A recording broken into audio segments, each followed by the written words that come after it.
Хәзер тапшыруыбызны Китап сәхифәсе белән журналист Ләлә Зәйнуллина дәвам итә. Илебездә мөһим вакыйга халык санын алу бара.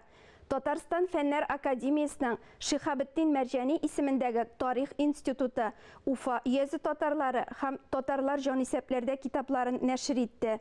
Халык санын алу чорында әлеге басмалар аеруча актуаль. Китапларның электрон варианты да бар. Татарлар җанисәптә 16 гасырдан бирле теркәлә. Ул вакытта халык санын исәпкә алу нигездә салым җыю өчен башкарыла. Китапта соңгы 3 гасыр дәвамында Россиядә узган җанисәп татарның көнкүреше тасвирлана. Фәнни популяр хезмәтебез ул турыдан-туры менә хәзер бара торган безнең җан исәпкә багышланган. Һәм менә бу китапчыкта без популяр формада Россия дәүләтендә җан исәпләр кашан барлыкка килгән, алар нинди формада булган, анда нинди материал тупланган, аның әһәмияте нидә, менә шун турында без бу китапта популяр формада киң җәмәгатьчелек өчен аңлаешлы формада сөйлибез. Шулай ук айрым бүлектә без монда карыйбыз туган тел мәсьәләсен, ул ничек чагыла переписларда, җан исәп алуларда, төрле елларда кашан барлыкка килә, кашан беренче тапкыр искә алына, һәм гомумән татарлар үз туган телен беләләрме, менә бу мәгълүматта монда күрсәтелгән. Һәм инде тагын бер момент ул урбанизация, ягъни авылдан шәһәргә күчү.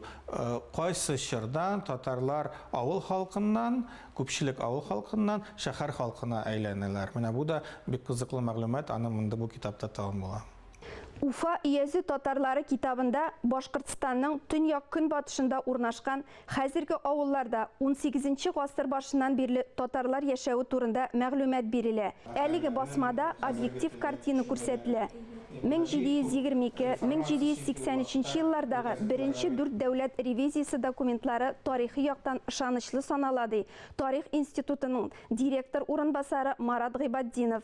Менә Татарстанның көнчыгыш төбәкләрендә һәм Уфа йөзендә, ул инде хәзерге Башкортстанның төбәкләре, районнары, анда яшәгән татарлар ничек барлыкка килгән, кашан күчеп килгәннәр алар анда, һәм алар чыннан да татарлармы, яисә алар башкортлармы. Менә бу беренче, өченче җан исәпләрдә анда күренеп тора, ул вакытта алар әле ясаклы, йомышлы татарлар дип, я типтәрләр дип саналганнар. Димәк, менә бу башкирцы сословиесенә күчү ул шактый соңгы чорның күренеше. Ә инде асылда әлбәттә инде ул төбәкләрдә яши торган татарлар, алар татар милләт вәкилләре булган һәм татарларга хас булган йомышлы татарлар, ясаклы татарлар, я типтәрләр сословиесенә кергәннәр. Менә бу китапта оригиналь документларга нигезләнеп,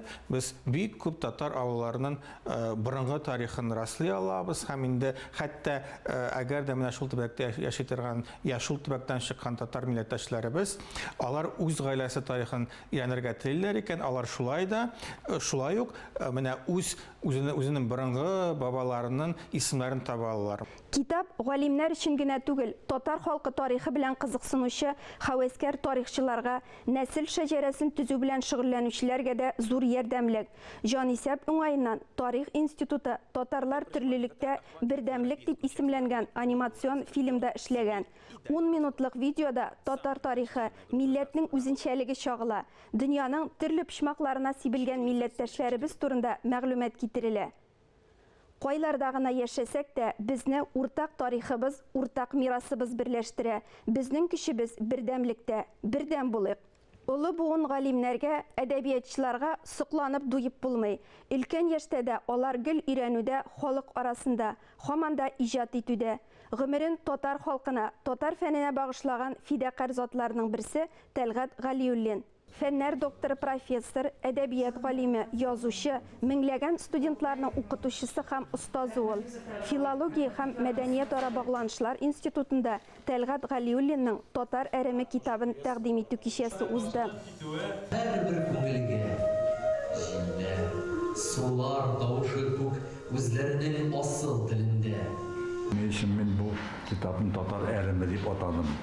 Чөнки менә элек-электән татар әреме Ул үзе бер яктан ачы, икенче яктан әйтәләр инде кешене сәламәтләндерүгә шактый өлеш кертә дип. Мин аны бик уйлаган юк иде, ышанмыйм, моны издереп әйтә алмыйм инде хәтта. Татар әрәме китабының беренче өлешендә әдипнең соңгы елларда иҗат иткән әсәрләре, повестлары урын алган.